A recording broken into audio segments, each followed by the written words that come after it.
സതീദേവിയുടെ ദേഹവിയോഗം ഭഗവാൻ പരമശിവനെ നയിച്ചത് അഗാധമായ വൈരാഗ്യത്തിലേക്കും ഗാഢമായൊരു മൗനത്തിലേക്കുമാണ്. പ്രിയതമയുടെ വേർപാടിൽ സർവവും ത്യജിച്ച ഭഗവാൻ ഒരു മഹാവടവൃക്ഷത്തിന്റെ തണലിൽ ആത്മധ്യാനത്തിന്റെ പൊരുളായി മാറി. പരമശാന്തമായ ഈ ഭാവത്തിലാണ് പ്രപഞ്ചത്തിന്റെയാകെ വഴികാട്ടിയായ ലോകഗുരു ദക്ഷിണാമൂർത്തിയെ നാം ദർശിക്കുന്നത്. ദേവതകളെല്ലാം സാധാരണയായി കിഴക്കോട്ട് ദർശനമരുളുമ്പോൾ ഭഗവാൻ ഇവിടെ ദക്ഷിണദിക്കിലേക്ക് തെക്കോട്ട് നോക്കിയിരിക്കുന്നു. അങ്ങനെയാണ് അവിടത്തേക്ക് ദക്ഷിണാമൂർത്തി എന്ന ദിവ്യനാമധേയം കൈവന്നത്. ദക്ഷിണദിക്ക് മൃത്യുവിന്റെ ദിക്കാണ്. കാലന്റെ കാൽപ്പാടുകളുള്ള ആ ദിക്കിലേക്ക് നോക്കിയിരിക്കുന്നതിലൂടെ ഭക്തരുടെ ഉള്ളിലെ മൃത്യുഭയത്തെ വേരോടെ പിഴുതെറിഞ്ഞ് ഭഗവാൻ അവരെ അമൃതത്വത്തിലേക്ക് കൈപിടിച്ചുയർത്തുന്നു.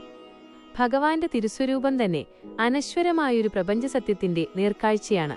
വലതുകൈയിലെ തള്ളവിരലും ചൂണ്ടുവിരലും ചേർത്തുപിടിച്ചുള്ള ആ ചിന്മുദ്ര ജീവാത്മാവും പരമാത്മാവും രണ്ടല്ല, ഒന്നാണെന്ന മഹത്തായ അദ്വൈത സത്യത്തെ വിളിച്ചോതുന്നു.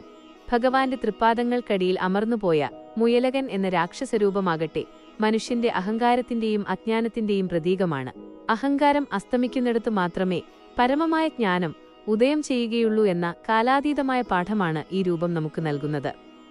ബ്രഹ്മാവിന്റെ മാനസപുത്രന്മാരായ സനകൻ, സനന്ദനൻ, സനാതനൻ, സനത്കുമാരൻ എന്നീ 4 മഹർഷിമാർക്കും ഭഗവാൻ വേദപൊരുളുകൾ പകർന്നു നൽകിയത് തികഞ്ഞ മൗനത്തിലൂടെയായിരുന്നു. അവിടെ വാക്കുകൾക്ക് സ്ഥാനമുണ്ടായിരുന്നില്ല, നിശബ്ദതയായിരുന്നു ഭാഷ. ഗുരുനാഥന്റെ വാചാലമായ ആ ഗംഭീര മൗനത്തിൽ ശിഷ്യന്മാരുടെ സംശയങ്ങളെല്ലാം മഞ്ഞുകണം പോലെ അലിഞ്ഞില്ലാതായി. അറിവിന്റെയും അക്ഷരത്തിന്റെയും കെടാവിളക്കായി ഇന്നും പ്രപഞ്ചത്തിന് വെളിച്ചമേകുന്ന ആ ആദിഗുരുവിനെ നമുക്ക് ഭക്തിപൂർവ്വം പ്രണമിക്കാം. ഗുരുവേ സർവലോകാനാം പിഷജേ ഭവരോഗിണാം നിധയേ സർവവിദ്യാനാം ദക്ഷിണാമൂർത്തയേ നമഃ.